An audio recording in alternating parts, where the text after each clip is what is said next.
Good evening, I'm Katerina Georgieva. Thanks for joining us. We begin with a major loss for our community as a local plant announces it will be shutting its doors. Dawson Chen has our top story. For generations, the iconic Canadian whiskey brand Crown Royal has been bottled here at this facility in Amherstburg. But owner company Diageo has announced that will come to an end in the new year. This site will cease operations in February 2026, and around 160 employees will be out of their jobs. Those workers are represented by Unifor Local 200. The local's president, John Dignolo, says the union had no warning about the announcement. There was no indications, no signs. They read off a letter to me saying it was a business decision, and that was it. It's absolutely devastating and shocking at the same time. And I can guarantee you there was a lot of tears coming out of that plant because it's been a benchmark in Amherstburg. In its announcement, Diageo says Crown Royal will continue to be mashed, distilled, and aged in Canada.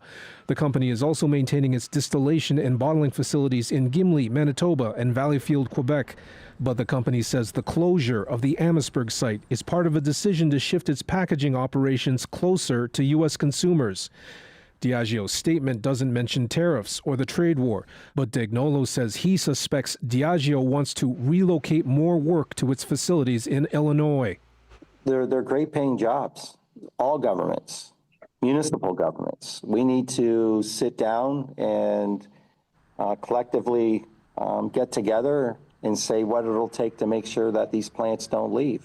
Dan Gemis, president of the Amherstburg Chamber of Commerce, says the plant's closure will have an impact on the entire Amherstburg business community.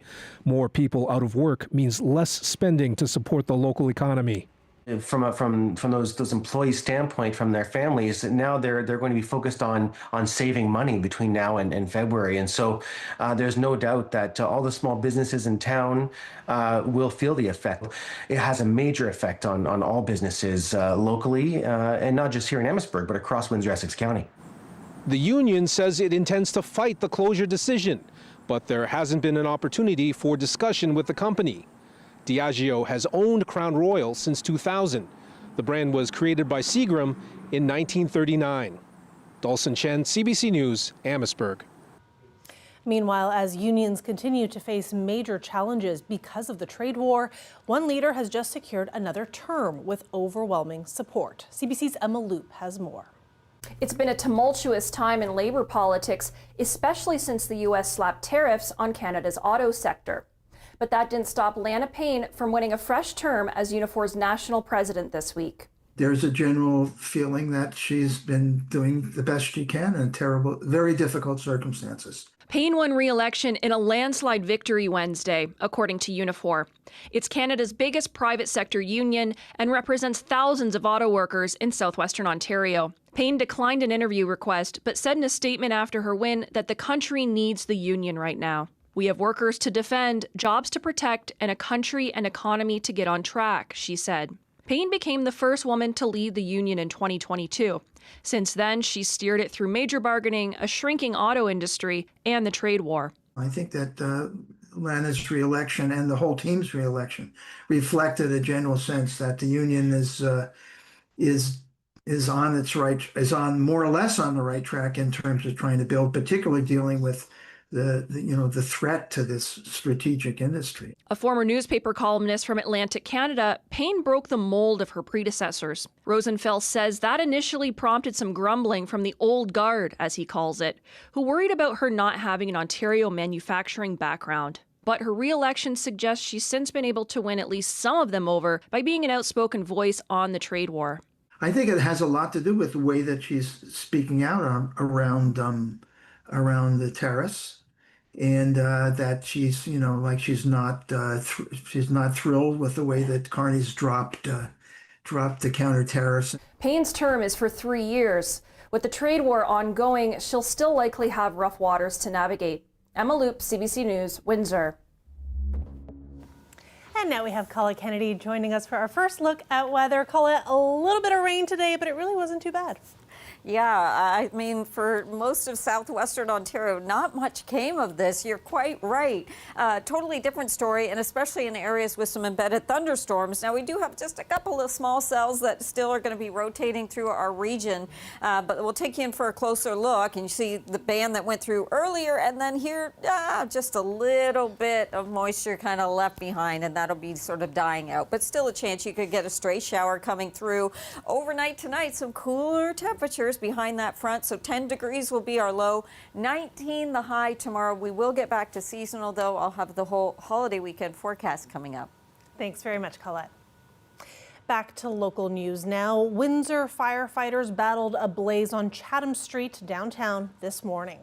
Windsor Police's arson unit is investigating the fire in the two-story commercial building. Hydro was shut off to several buildings on the block. Fire officials say that people are encouraged to contact Crime Stoppers with any information that they might have about the fire.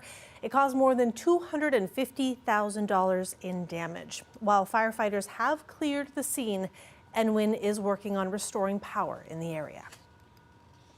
U.S. border agents searched a record number of phones and electronic devices at the border in recent months. That's according to their own data. As Sarah Levitt explains, it's part of a broader shift since Donald Trump took office, and Canadian travelers have taken notice. Nathan Kalman-Lamb says he's not going back to the United States. The New Brunswick professor was denied entry in January, so he got a visa, but still faced trouble in March. I was taken to secondary detention.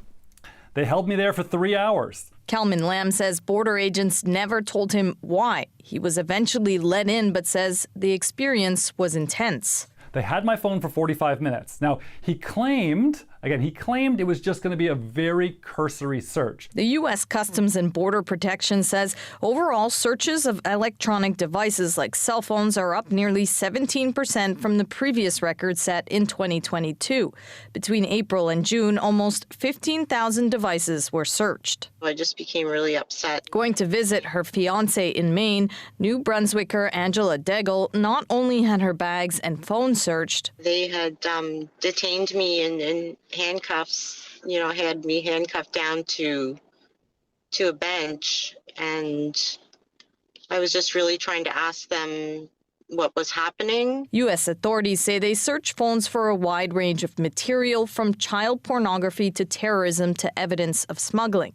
But the spike in searches also coincides with Donald Trump's crackdown on immigration, with high-profile arrests, detentions, and deportations. The border is not doing anything they've never had the power to do. They have always been able to check phones. What we're seeing is an exercise of discretion that's much stricter than ever before. She suggests Canadians comply with border officials.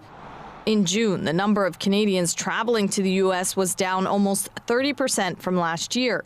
Some say it isn't just about politics, but worry about how they'll be greeted as they cross over.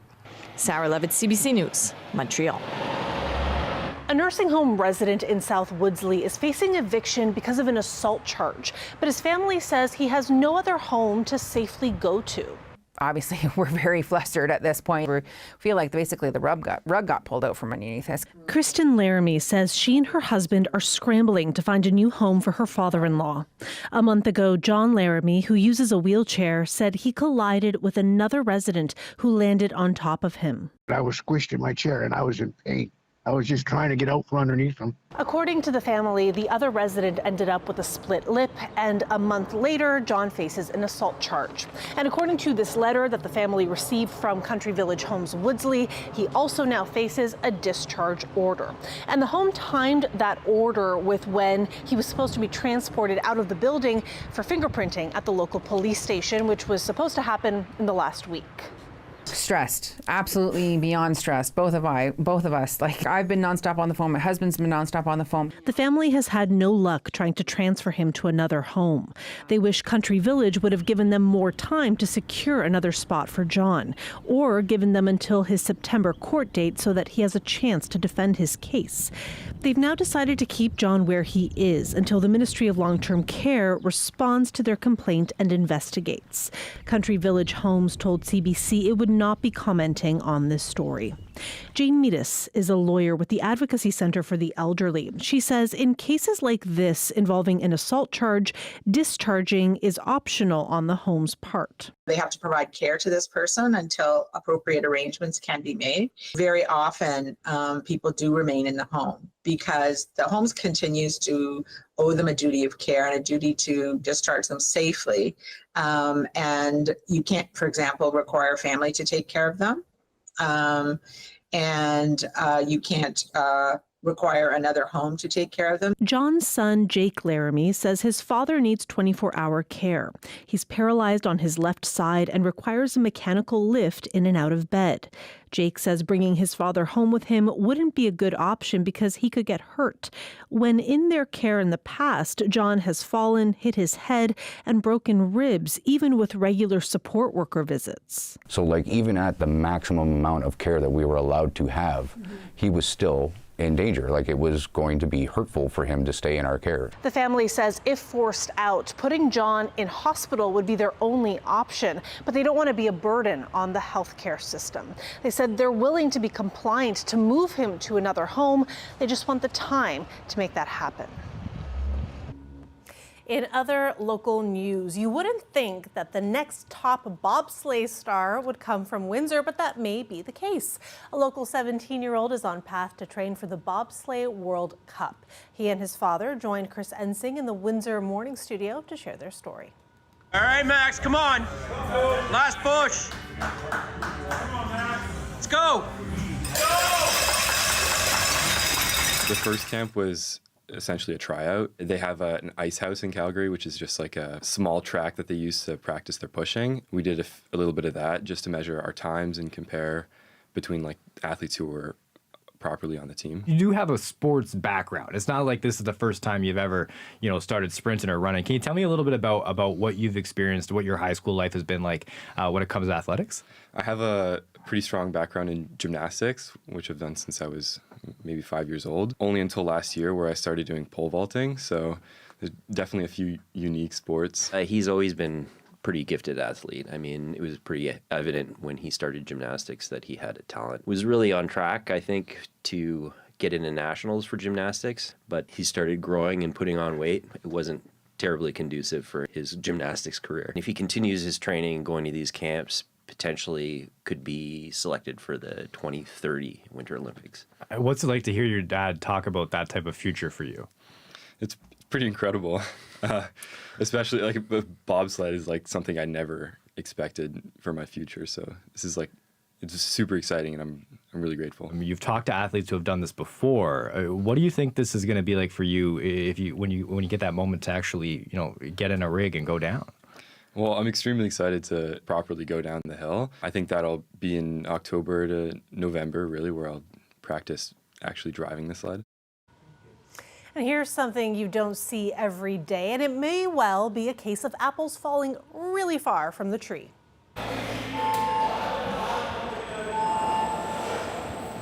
To make it several cases, farmers in northern Italy have found a better way to move their apple harvest down a steep hill.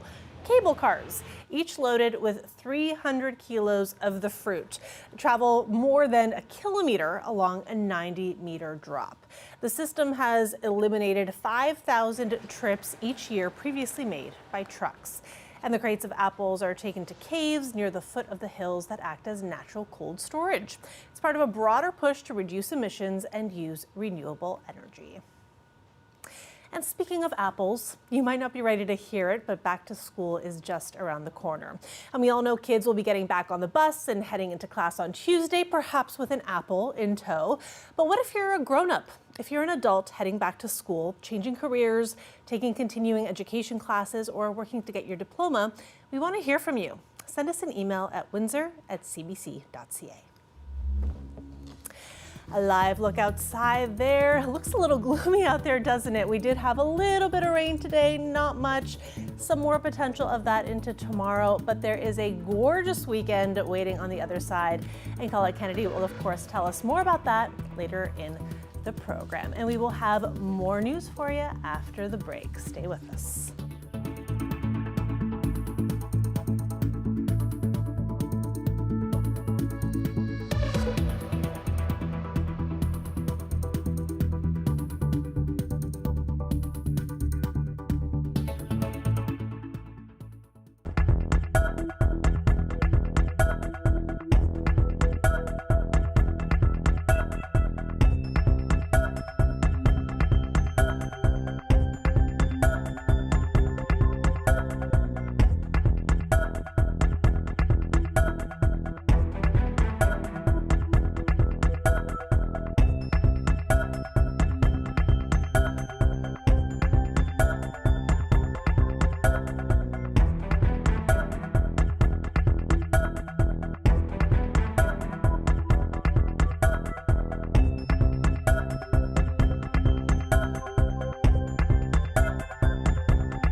Welcome back. An exemption that allows Canadian retailers to ship their products to the U.S. duty-free is set to end this week. And it was targeted by U.S. President Donald Trump in an executive order signed this summer. As Paula Duhotchek explains, small businesses in Canada say they are the ones who will pay the price. So all our best sellers get put right close to our packing station. The end of the de minimis exemption could mean a big hit to sales for this Brampton clothing maker. Right now, about half its online orders are to customers in the U.S. Americans love your t-shirts. They love our t-shirts. Tell me about your hoodies. These hoodies, t-shirts, and sweatpants are 100% made in North America, with U.S. cotton knit, dyed, and cut right here in Canada. But even so, the end of this critical trade exemption means he expects to pay significant new fees to get the product into the U.S. As little as the shipment is valued at, even if it's $50, there's a nearly $20 fee to just get it across the border. So that, that will bring about a lot of resistance from U.S. clients. I'm sure we'll lose customers. It's still very hard. This trade lawyer says the end of de minimis is a big deal. Up till now, companies could send up to $800 worth of goods into the U.S. duty-free, but thanks to an executive order from U.S. President Donald Trump, that exemption is ending Friday. It hits so-called mom and pop shops disproportionately. And many of them who have relied on these low-value shipments to the United States as part of their bread and butter for survival are being hit by this. That could be the reality for this Vancouver-based retailer. There's definitely a chance the business doesn't survive this. She's trying to make sense of the new rules, but in the meantime is taking drastic measures. We have cut off all of our shipping to the United States because right now, with the amount of risk and lack of information shipping to the States, we can't justify it. The Canadian Apparel Federation says it will be a big adjustment for businesses to move forward in a world without de minimis.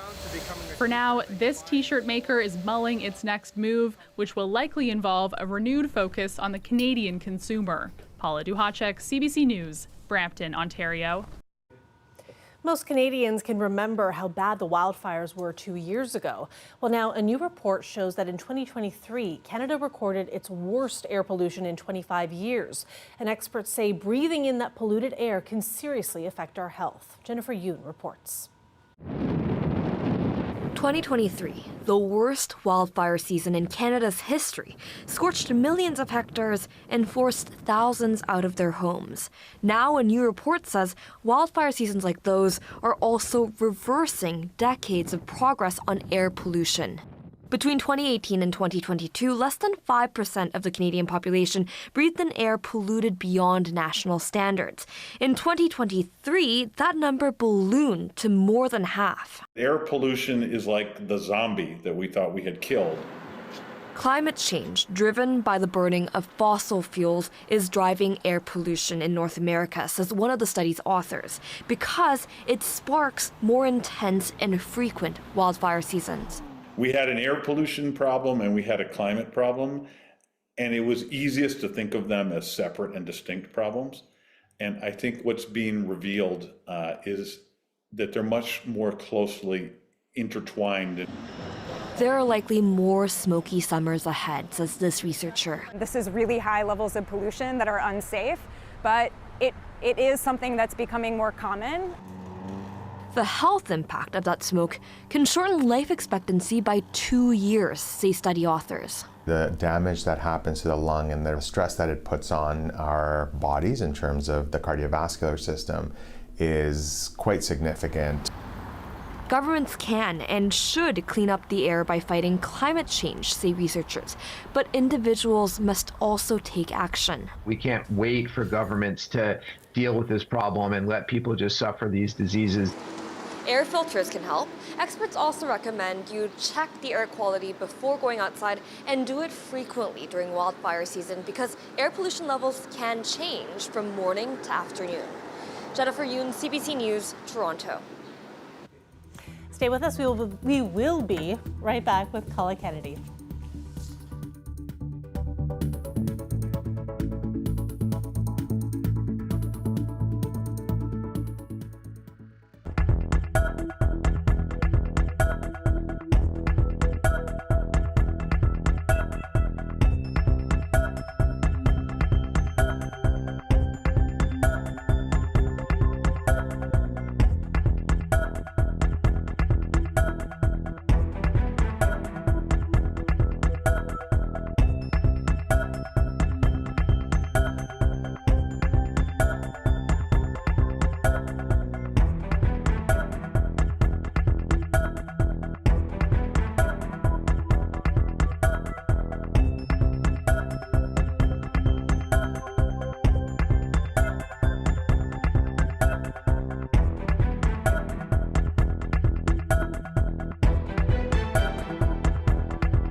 Colette Kennedy is back now for more on weather. And Colette, you mentioned that, temperatures are going to dip just a little bit, but if we power through, we've got good stuff waiting on the other side. Yeah, that's right. We can do this, Katerina.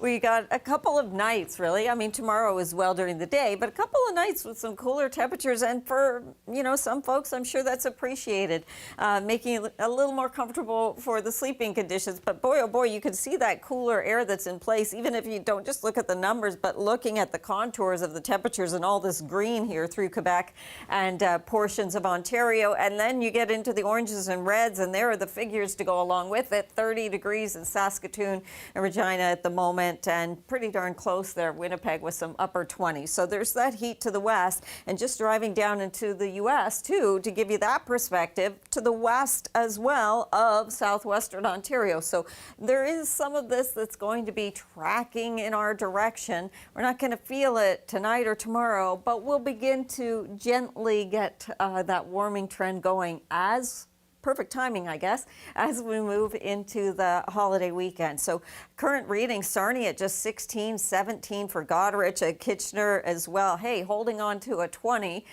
there for Chatham-Kent. And we still have a little bit of time with some sunshine coming through until we get to sunset. So that helps a little bit with the temperatures. But behind the front, yes, some northerly winds are driving in some cooler air here. So I know not much came of this in terms of the moisture.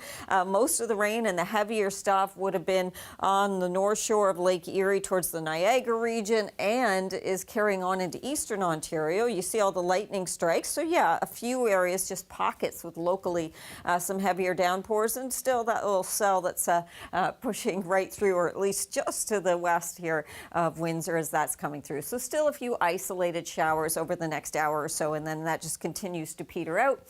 We do have maybe a little bit of cloud cover mixing in, but mostly we're getting into sunshine, especially through tomorrow afternoon and Saturday. Yeah, this is some really nice timing with this ridge that comes our way. There are the lows, though, tonight. Check out London, potentially down to 5 degrees, otherwise 9s and 10s. 10 I have us for Windsor, 9 tomorrow night. 19 the high tomorrow, though, and there you go. Sunday, Labor Day Monday, mid-20s, maybe even get above that by the time we get to Tuesday, and some back to school for some kids. It looks beautiful. Thank you so much, Colette, and thanks everybody for watching. We'll see you tomorrow. Good night.